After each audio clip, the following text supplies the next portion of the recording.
আসসালামু আলাইকুম রহমতুল্লাহি অবরাকাতুহ। আমাদের মধ্যে অনেকেই নিছক টাইম পাস করার জন্য, সময় কাটানোর জন্য লুডো খেলে থাকেন।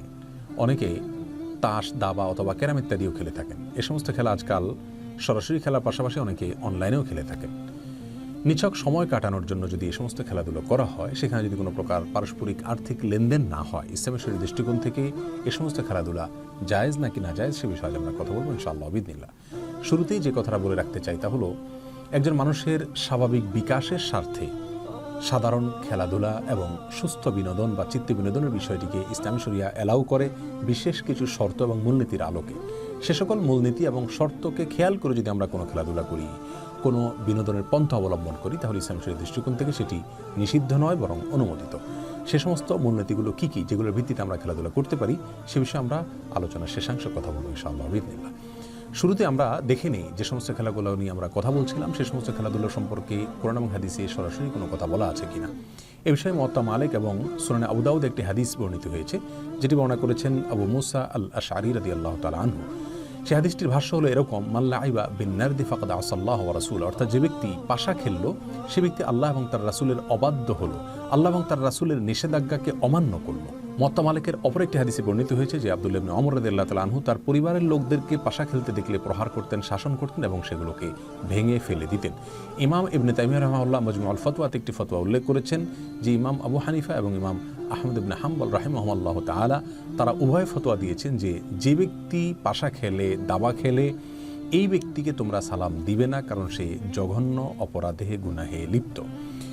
এই সমস্ত হাদিস এবং ফোকাহে কেরামের উক্তি থেকে দাবা এবং পাশা খেলা সম্পর্কে একটা পরিষ্কার নির্দেশনা আমরা পাচ্ছি। ইমাম মুহাম্মদ ইবনুল হাসান রাহিমাহুল্লাহ মুওয়াত্তা ইমাম মুহাম্মদের ভিতরে উল্লেখ করেছেন, লা খায়রা ফিল লাবি কুল্লিহা মিনান নারদি ওয়াশ শাতরাঞ্জি ওয়া গায়রি যালিক, অর্থাৎ দাবা, পাশা এবং এই জাতীয় যে খেলা আছে এগুলোতে কোনো প্রকার কল্যাণ নিহিত নাই, অর্থাৎ ইসলামী শরীয়তের দৃষ্টিকোণ থেকে এগুলো অনুমোদিত নয়। আমরা দাবা এবং পাশার পাশাপাশি এই জাতীয় অন্য খেলাগুলোর সম্পর্কে ইমাম মুহাম্মদ রাহিমাহুল্লাহ একটা উক্তি আমরা পাচ্ছি। এর উপরে ভিত্তি করে অনেক ওলামা একরাম, অনেক ফোকাহে একরাম বলে থাকেন যে লুডো খেলাটাও দাবা এবং পাশা খেলার মতো নিষিদ্ধ, অর্থাৎ সেটাও পরিষ্কারভাবে হারাম। যদিও অনেক ফোকাহে একরাম সেটাকে মাকরুহ তাহরিমি বলেছেন, হারাম বলেনি। তার মানে নিষিদ্ধ হওয়ার ব্যাপারে ফোকাহে একরামের কোনো প্রকার দ্বিমত নেই, অর্থাৎ লুডো খেলা, এই খেলাটি দাবা, পাশা, অন্যান্য খেলার মতো নিষিদ্ধ খেলা। এ বিষয়ে পৃথিবীর তেমন কোনো ওলামা একরামের দ্বিমত পাওয়া যায় না। তবে নিষেধাজ্ঞার মাত্রাটা হারাম পর্যায়ের হবে নাকি তার চাইতে কিছুটা লঘু হবে, সেটা নিয়ে কিছুটা দ্বিমত রয়েছে।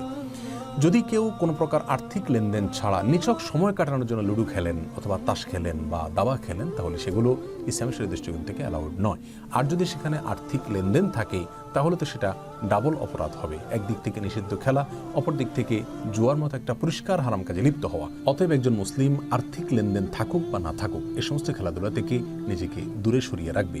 ইমাম নাসাই রাহিমাহুল্লাহ একটা হাদিস বর্ণনা করেছেন সূরা নাসাইতে, যে হাদিসের খোলাসা হলো এরকম যে এমন কোনো খেলা ইসলামী শরিয়ার দৃষ্টিকোণ থেকে অ্যালাউড নয়, অনুমোদিত নয়, যে খেলাধুলো মানুষকে আল্লাহ থেকে ভুলিয়ে রাখে। ইমাম বুখারী রাহিমাহুল্লাহ একটি অধ্যায় রচনা করেছেন সহিহ বুখারীর ভিতরে, যে অধ্যায়ের শিরোনাম দিয়েছেন এরকম যে এমন খেলাধুলা ইসলামী শরিয়ার দৃষ্টিকোণ থেকে অনুমোদিত নয়, যেই খেলাধুলা মানুষকে আল্লাহ থেকে ভুলিয়ে রাখে।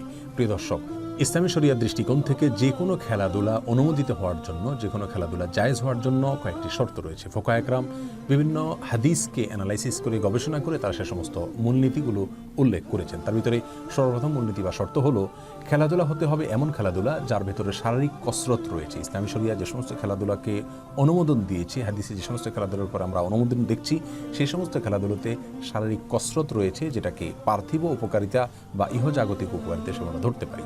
সেই সাথে সেখানে চিত্ত বিনোদন এটা যুক্ত হতে পারে, নিছক আনন্দের জন্য, বিনোদনের জন্য এটা হতে পারে। এটা হলো প্রথম শর্ত, যে সেখানে শারীরিক কসরত থাকতে হবে। লুডো, দাবা এই জাতীয় খেলা যেগুলোতে শারীরিক কোনো কসরত নেই বরং আরও শারীরিক স্থূলতা তৈরি করে, এগুলো এই শর্তের আলোকে নিষিদ্ধ খেলার ভেতরে পড়ে যায়। দ্বিতীয় যে শর্তটি রয়েছে তা হলো, সেখানে কোনো প্রকার আর্থিক লেনদেন পারস্পরিকভাবে হতে পারবে না খেলোয়াড়দের মধ্যে, তাহলে সেক্ষেত্রে সেটি জুয়ায় পর্যবেসিত হবে। তৃতীয় যে শর্ত রয়েছে তা হলো, এ ধরনের খেলা খেলতে গিয়ে সতর উন্মুক্ত করা চলবে না এবং বেপর্দা হওয়া চলবে না, অর্থাৎ নারী পুরুষ মিশ্রণ হওয়া চলবে না এবং নারী পুরুষের একে অন্যের পর্দা নষ্ট হতে পারে, পর্দার বিধান লঙ্ঘন হতে পারে, এরকম কোনো বিষয় সেই খেলায় থাকতে পারবে না। চতুর্থত, সে খেলা আল্লাহ থেকে এবং সালাত থেকে মানুষকে গাফেল রাখতে পারবে না। আল্লাহ থেকে এবং সালাতের ব্যাপারে মানুষকে উদাসীন করবে, এরকম পর্যায়ের আসক্তি সেখানে থাকতে পারবে না।